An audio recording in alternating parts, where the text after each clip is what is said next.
ওই সুলতান বাইরে আলার পর বাপ রে কোন নেতা নেতার মারা হুন্দাই নাই। গাইস এই ইঁদুরটি ধনী ব্যক্তিদের মধ্যে একজন। তো সরকারকে খাজনা দেওয়ার ভয় এমালে পুরো বাড়ির লুকটাই চেঞ্জ করে ফেলে। আসসালামু আলাইকুম বড় ভাই, তুমি তো শেষ।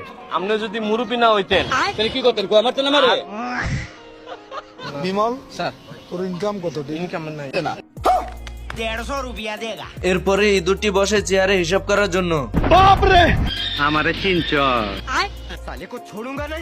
ভালো হয়ে যাও মাসুদ। এর ভিতরে ইঁদুরের ঘরে সবকিছু উল্টাপাল্টা কাজ করতে থাকে।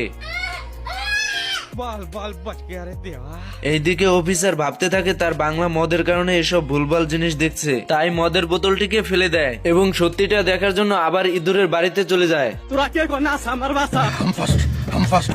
আসসালামু আলাইকুম মোটা খাসি। গাইস এই মোরগটি এই খামারে নতুন আসে, তো মোরগটিকে দেখে এই খামারের সকল মুরগি হুঁশ হারিয়ে ফেলে। এসব দেখে হাঁস দৌড়ে গিয়ে তার মোরগের কাছে বলে নতুন মোরগের কথা। মোরগ তো দৌড়ে গিয়ে বলতে থাকে, তুই কিন্তু বহুত বড় জায়গায় হাত দিছস বাদশা। मैं गाली नहीं दे सकता। হঠাৎ করে মোরগের একটি দুষ্ট বুদ্ধি মাথায় আসে, তাই হাঁসকে নিয়ে এসে বলতে থাকে, আমরা কিন্তু একটাও মানুষ না, তাহলে কি? জানোয়ার। কয় কি?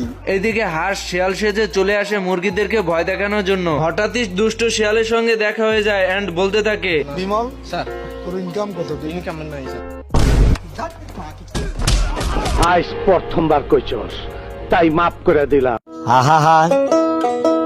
আমি পারি না আর পারি না।